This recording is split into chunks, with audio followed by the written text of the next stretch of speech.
Hello everyone, welcome back to my channel. So I am back with the third part of the video of the unit Emergence of Psychology. Uh, right, lack of distinct disciplinary identity, the crisis of identity which was faced by Indian psychologists at that time. So ये video उसी से related है. So before moving on to the video, I would request you to please like, share, subscribe and comment. अगर आपको मेरा video अच्छा लगेगा तो please इसे like कर दीजिएगा. And also do share it with your friends and family जो भी इसकी preparations कर रहे हैं. Right, and तो चलिए begin करते हैं साइकोलॉजी की पाठशाला में. Crisis of identity. So 17 and 80s में कुछ रिव्यू पेपर्स पब्लिश हुए थे to take stock of the contributions made by Indian psychologist and the emerging trends. मतलब कि कितना क्या कॉन्ट्रीब्यूट किया है इंडियन साइकोलॉजिस्ट ने. सो interestingly these appraisals of research publications, इस जब ये अप्रेजल किया गया रिसर्च पब्लिकेशंस का, अप्रेजल यानी कि जब देखा गया, जब एक बार एक टेस्ट परफॉर्मेंस को जब इवेलुएट करने की कोशिश की कि किस तरीके का परफॉर्मेंस हुआ है in terms of research publications, तो इससे एक आइडिया, एक रियलाइजेशन आया कि the psychology in India is mostly a poor imitation of western research and Indian social reality के बारे में तो कुछ अंडरस्टैंडिंग ही नहीं मिल पा रही है. सो एक रियलाइजेशन ये उस समय आया कि जो साइकोलॉजी है इंडिया में वो क्या है, वो सिंपली एक इमिटेशन है, सिंपली एक कॉपी है वेस्टर्न रिसर्च का, और इसमें कहीं पर भी इंडियन सोशल रियलिटी को आप अंडरस्टैंड नहीं कर सकते.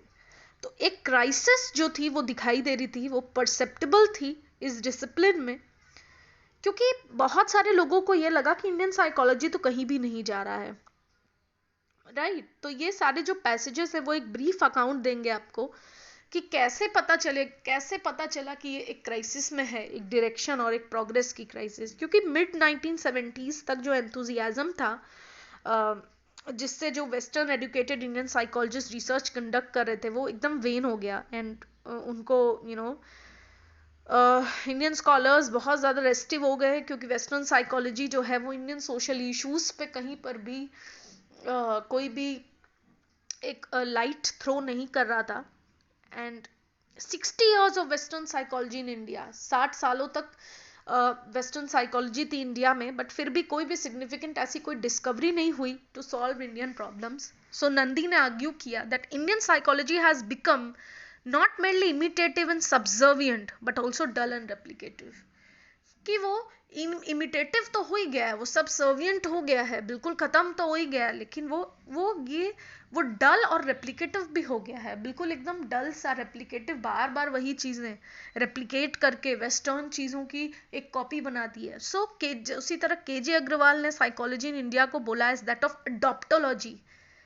एक कि आप वेस्टर्न थ्योरीज को अप्लाई कर रहे हो, उनकी माइंडलेस टेस्टिंग आप इंडिया में कर रहे हो. The failure to resolve the inner conflicts of cherishing cultural values at personal level, maintaining high standards of objectivity at professional level, वो बहुत ही irrelevant था. वो socially irrelevant researchers में दिखाई दे रहा था, जहाँ पर इंडिया की कोई भी social problem solve नहीं होती. जैसे if you see the part 2 and part 1, you will get to understand this, ये line की जो cultural values at personal level and high standards at professional, that is the two worlds of Indian psychologist. ये part 2 and part 1 में अच्छे से explained है, the two worlds of Indian psychologist in which they were living. तो ये आप जब उसको देखोगे ना तो you will get to know. तो एक स्ट्रॉन्ग नीड क्या थी कि हम कल्चरल रूट्स में रिटर्न करें.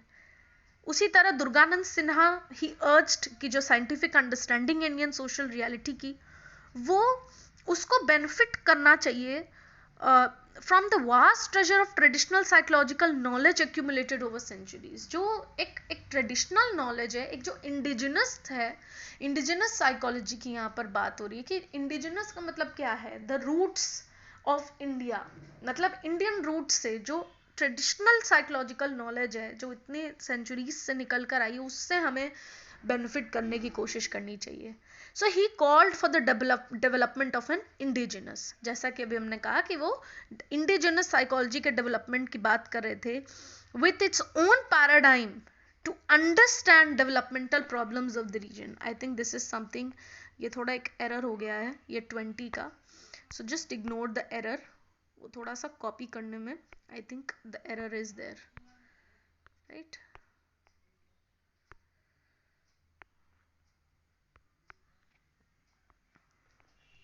So इसको हटा दो, error को, 20 हट जाएगा, right? So in short, psychology in India was seeking its own identity. तो यहाँ पर वो अपनी आइडेंटिटी को देख रहा था. What will make psychology more relevant in the Indian context? Question ये आ रहा था कि साइकोलॉजी को इंडियन कॉन्टेक्स्ट में कैसे रेलिवेंट माना जाएगा. तो एक कंक्लूडिंग चैप्टर है second survey of research in psychology. Parekh ने साइकोलॉजी को एज क्रॉस रोड्स बुलाया, कंसिडर किया. He discussed many reference of relevance, conceptual, methodological, professional, हर तरीके से उन्होंने बोला कि उन्होंने हर तरीके से उसको डिस्कस किया, right, to build the capability of the discipline. मतलब उस डिसिप्लिन साइकोलॉजी की एक कैपेबिलिटी को और ज़्यादा बढ़ाने के लिए, बिल्ड करने के लिए, ताकि वो सोसाइटी की नीड्स को रिस्पॉन्ड कर सकें. And there are not many pointers, कि बहुत सारे ऐसे इंस्टेंसेस तो नहीं है, ना ही ऐसे कोई पॉइंटर है जो ये बताएं कि सिचुएशन चेंज हो गई है. दुर्गानंद सिन्हा ने अप्रोप्रिएट थ्योरेटिकल फ्रेमवर्क के बारे में भी बात कही, रिसर्च मेथोडोलॉजीज की बात की, ताकि सब्जेक्ट जो है वो सोशली रिलेवेंट हो to meet the needs of changing society. उसी तरह जे पांडे, उन्होंने एक थर्ड सर्वे ऑफ रिसर्च किया in psychology responding to Parekh's comment. इन्होंने उसमें लिखा कि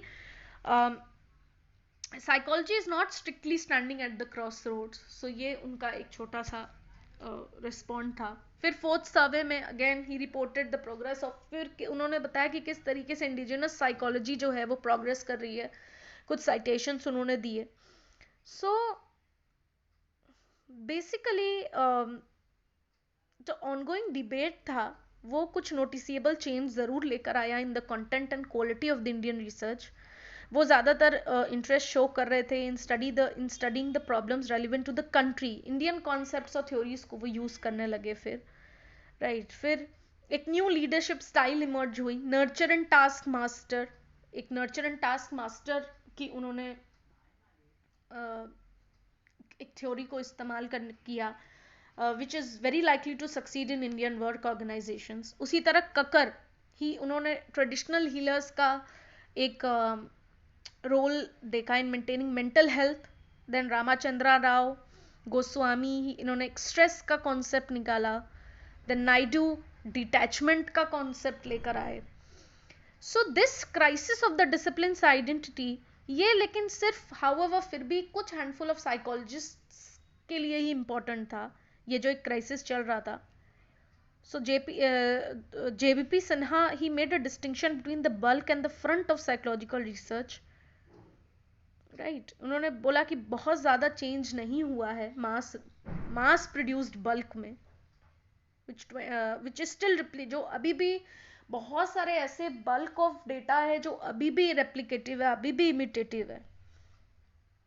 राइट, हाउएवर फिर भी एक डिबेट के बाद, ग्लोबल सिनेरियो चेंज के बाद, जो फ्रंट रनर्स हैं उन्होंने इंडिजिनस को साइकोलॉजी को और ज़्यादा सीरियसली लिया है. जैसे कि Mansi Kumar also argued that the inertia and lackadaisical stance of Indian psychologists towards attending to socially relevant problems continued. Right, मतलब इंडियन साइकोलॉजिस्ट का जो स्टांस था सोशल प्रॉब्लम्स को लेकर वो कंटिन्यू रहा. और बेसिकली अगेन जो है उनका एक रिजिडिटी जो थी कि उनको न्यू एपिस्टेमोलॉजीज को देखना है, cross fertilization within and outside को देखना. तो अगेन वो रेप्लिकेट कर रहे थे outdated and contextual western researches को. Right, so sitting in the university departments, मतलब आप यूनिवर्सिटी के डिपार्टमेंट्स में बैठकर कंफर्टेबली इन द होल, वो आपको socio cultural realities common man की नहीं बता सकता. सो वो ज़्यादातर क्या इंसुलर एंड सेल्फ एब्जॉर्ब्ड ही रहते थे, because if you are sitting in a department in the university you will not be able to actually understand the social realities of the Indian world, right? So even during the time जब social sciences revamp हो रहा था 70s and early 80s में, वो तब भी बहुत ज़्यादा इंडियन साइकोलॉजिस्ट सेल्फ रिफ्लेक्सिव डीकंस्ट्रक्टिव से बहुत दूर थे. they were not engaged in that socially relevant research. अभी भी वो काफ़ी दूर थे उसके. एंड अगेन जो एफर्ट्स था इंडिजिनस कॉन्सेप्ट्स को इन्वेस्टिगेट करने का, थ्योरीज, वो बहुत ज़्यादा फ्रेगमेंटेड था और उसमें कोई ऐसा लॉन्ग टर्म कमिटमेंट भी नहीं था. एंड बेसिकली इंडियन कॉन्सेप्ट्स के रिसर्च तो हैं, but they are mostly time affairs lacking. मतलब in depth they are one time affairs, उसमें कोई इन डेप्थ एनालिसिस नहीं दिखी. एंड बेस्ट एग्जाम्पल्स जो थीमेटिक रिसर्च का जो बहुत ज़्यादातर लॉन्ग पीरियड तक एम्प्लॉय हुआ है वेस्टर्न मॉडल्स को, वो कानेकर एंड इन्होंने किया. एंड जैसे UGC, NCERT, ICSSR, they have shaped the nature and direction of research past 4 decades में. आईसीएसएसआर ने रिसर्च प्रोजेक्ट सैंक्शन किए हैं. ट्राइबल कम्युनिटीज को कोई भी रिसर्च प्रोजेक्ट नहीं अभी तक उन्होंने फंड किया है. ओके. फिर उसके बाद क्या हुआ कि 27 उन्होंने जो फिर किए, जो अभी तक इतने से इतने में नहीं हुए थे. जब 1969 से 72 के बीच में कोई भी ट्राइबल्स पर रिसर्च नहीं थी, बट 1982 से 85 में 27% जो है वो ट्राइबल स्टडीज हुई है. सो ये एक दिखा रहा है कि कितना रिसर्च लास्ट डेकेड में हुआ है. A journey towards indigenous psychology. Firstly, तो indigenous means related to the roots of India. So, the core of indigenization is the belief that all the knowledge, including that of psychology, is rooted in the prevalent worldview of a community, and it is conditioned by historical and socio-cultural factors. Right. So, core जो ये दुर्गानंद सिन्हा ही indigenous psychology को लेकर आए थे, and he says कि एक जो belief है कि जितनी भी नॉलेज है वो सारी जो है वर्ल्ड व्यू ऑफ कम्युनिटी में ही है, वो रूटेड है इस प्रिविलेंट व्यू में. एंड ये पूरी तरह कंडीशनड है historical and socio cultural factors से, जिसको हमें देखने की ज़रूरत है. और उन्होंने 2 फेसेट्स की बात की. पहला, प्रोडक्ट ऑफ कल्चर, कि जो कॉन्सेप्ट्स है, जो कैटेगरीज है, वो कल्चर बाउंड है. और दूसरा, कल्चरल वेरिएबल्स का इंटरैक्शंस जो बाहर से आता है. So one is inside and one is internal and other external. Internal is जो concepts categories जो हम culture bound है हमारी, और second क्या है, जो cultural variables जो interact करते हैं concept, theories और methods के साथ, जो बाहर से आती है, introduce होती है. तो he referred to these two as endogenous and exogenous indigenization. Endo मतलब अंदरूनी, अपने cultures and to the boundary of your culture, to the culture bound. और दूसरा क्या है, जो बाहर से अगर आपको कोई उसका इन्फ्लुएंस आता है तो that is exo. So first one जो है मोर प्योरिस्ट है, having more proximity to the psycho spiritual Indian thought system. तो जो पहला जो एंडोजेनस साइकोलॉजी है वो क्या है, ज़्यादातर स्पिरिचुअल है, वो क्लोज है. It has a very proximity to the psycho-spiritual Indian thought system, या फिर जो positivist mainstream western psychology है. और जो second है वो traditions को accept करता है और greater flexibility रखता है concept, theories, methods को choose करने में.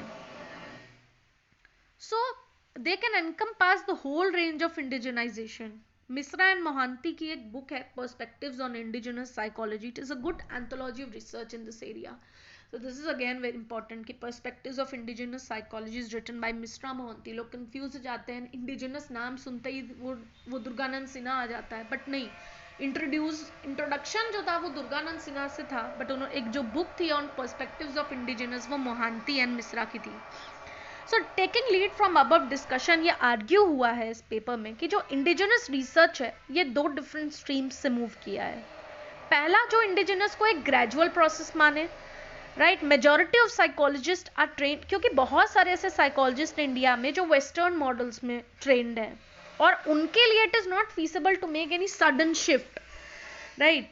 मतलब उनके लिए it's not an easy task कि वो सडन एक शिफ्ट कर दें towards indigenously developed theories.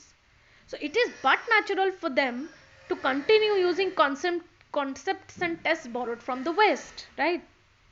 तो उनके लिए तो बट नेचुरल है कि वो उन्हीं चीज़ों को कॉन्सेप्ट्स को यूज करेंगे जो वेस्ट से यूज हुए हैं. So same trend is observable in many other developing countries. Again, Canadian psychologist John Adair, इन्होंने भी इंडिजिनाइजेशन को एक ग्रेजुअल प्रोसेस माना. ये एकदम तुरंत से नहीं हो सकता है, क्योंकि कोई भी चीज़ एक स्विच ऑन ऑफ नहीं हो सकता कि तुरंत आप इंडिजिनस पे आ जाओ, इंडिजिनस साइकोलॉजी को प्रैक्टिस करो. इट इज़ नॉट फीसिबल कि एक सडन शिफ्ट आ जाए, राइट? क्योंकि अभी भी कहीं ना कहीं आप उसी कॉन्सेप्ट्स को यूज करोगे जो वेस्ट से लिया गया है, राइट? लेकिन ये हो सकता है कि आपका कल्चरल कॉन्टेक्स्ट में फिर सेंसिटिविटी थोड़ी बढ़ जाए.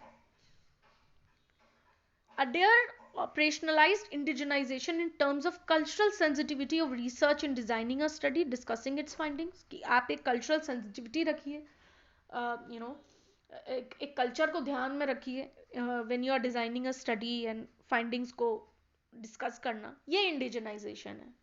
So he gave a story कि citation from one's own culture. आप अगर कोई साइट कर रहे हो, खुद के कल्चर से करो. कोई प्रॉब्लम ओरिएंटेशन है, right?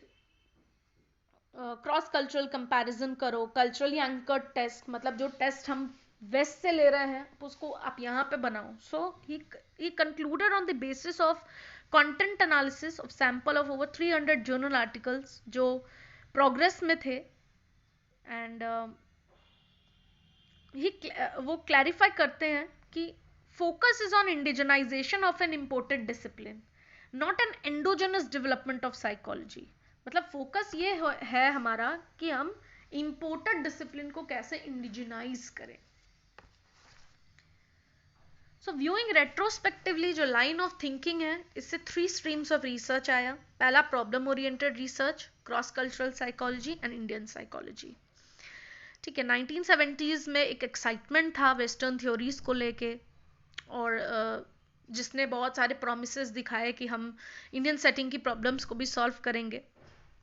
Main argument was that psychological knowledge contribute करे in solving the problems of developing society. और क्वेश्चन ये था कि जो भी एक साइकोलॉजिकल नॉलेज है वो कंट्रीब्यूट करना चाहिए डेवलपिंग सोसाइटीज की प्रॉब्लम्स को सॉल्व करने में. Reviewing relevant Indian work, JBP Sinha ने एग्जामिन किया मेथोडोलॉजिकल चैलेंजेस को in conducting problem oriented research, right? Political behaviour की स्टडीज हो, developmental norms for preschool children, level of aspiration, motivation of farmers, they are all examples of the research. Again Parekh and Rao, इन्होंने भी family planning and fertility regulating behaviour पे भी काम किया. So this concern of studying Indian problems is visible in number of later studies. और ये जो एक कंसर्न था कि इंडियन प्रॉब्लम्स को कैसे सॉल्व करेंगे, बाद में भी ऐसा दिखाई दिया. वेस्टर्न थ्योरीज एंड मेथड्स को फिर रियलाइज किया कि वो इंडियन प्रॉब्लम्स में फ्रूटफुली अप्लाई नहीं हो रहा है. एंड जब तक हम कोई क्यूमुलेटिव नॉलेज नहीं रखते हैं, कल्चरल अंडरस्टैंडिंग नहीं रखते हैं, फील्ड पे जाके उसको टेस्ट नहीं करते हैं, तो ये स्टडीज़ कहीं पर भी कोई रियल इंसाइट या सॉल्यूशंस नहीं बता रही इंडियन प्रॉब्लम्स की, राइट? एंड पैरेलल डेवलपमेंट क्या हो सकती है कि हम क्रॉस कल्चरल टेस्टिंग करें. सो इंडियन साइकोलॉजिस्ट जिसने हमेशा से इंटरनेशनल ओरिएंटेशन दिखाया, अब उनके लिए एक अपॉर्चुनिटी है कि वो वाइडर प्लेन में काम करें और मेन स्ट्रीम साइकोलॉजी के डेवलपमेंट्स को वो इन्फ्लुएंस करें. सो क्रॉस कल्चरल मूवमेंट जो फाउंड हुआ, बहुत सारे एक इंडियन साइकोलॉजिस्ट ने इस मूवमेंट को ज्वाइन किया. इंपॉर्टेंट पोजीशंस उन्होंने लिया in like Indian international association of cross cultural psychology, और दुर्गानंद सिन्हा ने जो क्रॉस कल्चरल वर्क है, it only led to western theories on Indian samples. Very rarely studies जो हैं, they originated from the need of Indian society. So basically large extent तक जो cross cultural psychology है वो सिर्फ एक मेथोडोलॉजिकल एंटरप्राइज बन के रह गया. और अभी रिसेंट ईयर्स में क्रॉस कल्चरल साइकोलॉजी भी खुद से क्राइसिस में जा रहा है, राइट? जो क्लासिकल कॉन्सेप्शन है कल्चर को लेकर, जो बहुत सारे रिसर्चर्स का एक बेसिस था, उसको सीरियसली क्वेश्चन किया जा रहा है. The third stream indigenous psychology है. So at the core of indigenization is the belief कि जितनी भी psychological knowledge है, it is rooted in the prevalent worldview of society, right? Again, दो types के indigenization है. पहला है outcome of adaptation of western psychology, right? वही बात है जो पहले कही गई थी कि दो तरीके के हैं, endo and exo. So large body of research India में इस तरीके की हो सकती है जहाँ पे कल्चरल कॉन्सेप्ट्स प्रैक्टिसेस को एग्जामिन किया जाता है वेस्टर्न थ्योरीज एंड अप्रोचेस पे, और दूसरा ये होता है कि systematic analysis of the culture bound concepts and categories, right? तो इस तरीके का इंडिजिनाइजेशन कॉन्टेम्प्ररी रेलिवेंस पर फोकस करता है, नेटिव थ्योरीज पर फोकस करता है. That is Indian psychology, right? So ये सारा इंडियन स्क्रिप्चर्स फिलोसफिकल टेक्स्ट पर फोकस करता है. इंडियन साइकोलॉजी जो है जो ककर के according it developed around existential quest to overcome human suffering. Existential psychology which is existential psychology जो डेथ एंड लिविंग के बारे में बात करता है, जो एक पर्सन को higher level of awareness and achievement तक लेके जाना. सो Indian psychology endeavor not only to provide an understanding of the nature of the person, causes, consequences, but also to explore the methods and means of transforming the person in perfection, certainty, knowing, happiness and feeling. Inner self पे काम करना, right? Which is also available through subjective methods of self verification. So this is Indian psychology. Basically वो एक person के बारे में सिर्फ नहीं बताता या उनके कंडक्ट के कॉन्सेस और कॉन्सिक्वेंसेस की वो ऐसा क्यों बिहेव कर रहे हैं या इसका कॉन्सिक्वेंसेस क्या होगा, सिर्फ ये नहीं बताता, but also methods and means कि हम उस पर्सन को कैसे एक परफेक्शन में परस्यूट में ट्रांसफॉर्म कर सकते हैं और उसके इनर सेल्फ को हम कैसे फोकस कर सकते हैं, इसकी बात भी करता है. इंडियन साइकोलॉजी की बिगनिंग को हम ट्रेस कर सकते हैं एमिनेंट जैसे विवेकानंद और अरबिंदो, उन्होंने लिखा. रामाचंद्र राव की किताब development of psychological thought, Raghunath Safaya Indian psychology. ये जो एफर्ट्स थे to rejuvenate psychology intensified in 80s and 90s. There's a rich and growing body of research in this area and many excellent reviews are also available. It has built not only interpretation of traditional concepts and theories but also integration within a broader and global perspective, right? So this was the crisis of identity, indigenous psychology. Last is consolidation of the western research, which is the last part to be discussed.